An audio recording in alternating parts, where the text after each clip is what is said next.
시청자 여러분 안녕하셨습니까? 주님과 함께 5분 묵상의 시간을 갖겠습니다. 오늘은 역대상 2장 말씀을 묵상합니다. 본문은 야곱부터 다윗까지 이르는 족보를 보여주면서 1, 2절에 야곱의 12아들이 기록되어 있습니다. 역대상 기자는 야곱을 이스라엘이라고 칭하고 있는데, 이는 하나님께서 야곱에게 복을 약속하면서 개정하여 주신 이름으로 하나님의 약속과 관련하여 부르고 있습니다. 역대상은 하나님의 약속이 구체적으로 실현되어 가고 있는 과정으로서 역사, 곧 이스라엘의 역사임을 암시하고 있습니다.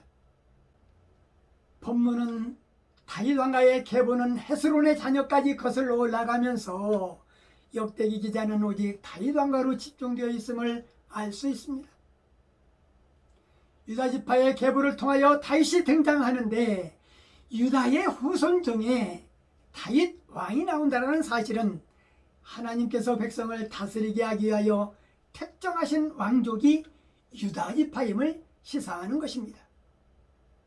특히 이스라엘의 12아들을 기록한 데 이어 바로 유다 지파를 언급한 것은 이스라엘 역사의 초점과 방향을 제시하려는 것입니다.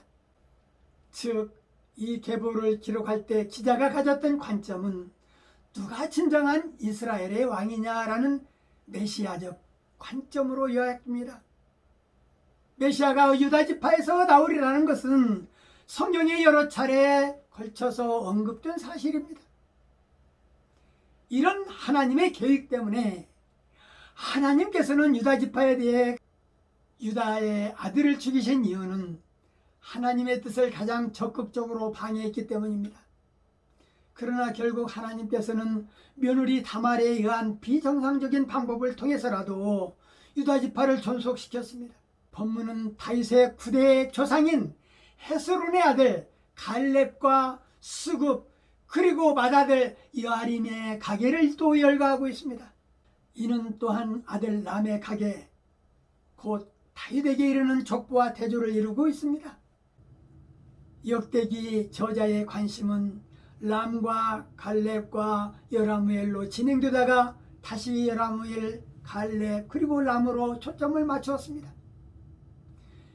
역대기 저자는 유다 족보를 서술하고 있는데 다윗 왕가의 가계를 중심으로 체계 있게 서술하고 있습니다. 오늘 말씀을 묵상하면서 다윗의 계보를 생각해 보자는 것입니다. 다윗의 계보는 유다에서 시작하여 베레스, 헤스론, 람, 암미, 나답, 나손, 삼마, 보아스, 오벳, 이세, 다윗으로 이어져 내려옵니다. 이세의 것은 하나님께서 주권적으로 택하신 사람만이 하나님의 백성을 통치할 수 있다는 교훈을 주는 것입니다. 사실 사무엘 선지자가 이세의 아들 가운데 기름 부을 왕을 찾기 위해 방문했을 때까지 이세는 누가 왕이 되어야 하는지 몰랐습니다. 그래서 그는 양떼를 지키고 있던 다윗을 아예 부르지 않았던 것입니다. 이처럼 인간은 세상의 일을 예측할 수 없습니다. 세상의 모든 일이 오직 하나님의 주권에 의해서 이루어지기 때문인 것입니다. 하나님께서 택하신 자만이 그 나라의 백성이 되며 하나님께서 택하신 자만이 그 나라의 일꾼이 될 수 있다는 것입니다. 따라서 우리는 하나님의 주권을 인정하고 그분의 주권에 순복하며 살아야 할 것입니다. 역대상의 앞부분 장들은 단지 하나님 백성의 역사적인 뿌리뿐만 아니라 영적인 뿌리까지도 언급합니다. 우리는 우리의 영적 뿌리를 찾을 수 있어야 하는 것입니다.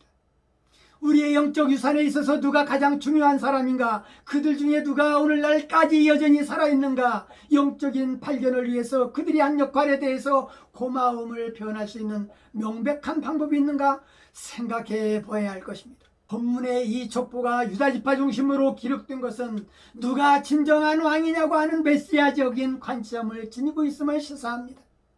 아브라함 개인에게 약속하신 하나님의 섭리가 어떻게 역사로 이루어져 갔으며 어떤 인물을 사용하셨는지에 대해서 설명하고 있습니다. 하나님은 화로운 가문에서 태어난 자녀들보다는 천하고 천한 천민들을 사용하신 것이 또 특징입니다. 그 중심 인물이 다윗입니다. 역사를 만드시는 하나님은 생사화복을 주장하시고 세상을 창조했기에 우주의 주인인 것입니다. 개인의 역사가 있듯이 나라의 역사가 있고 더 나아가 우주의 역사가 있다는 것, 그것은 창조자의 영역임을 잊지 않도록 해야 할 것입니다.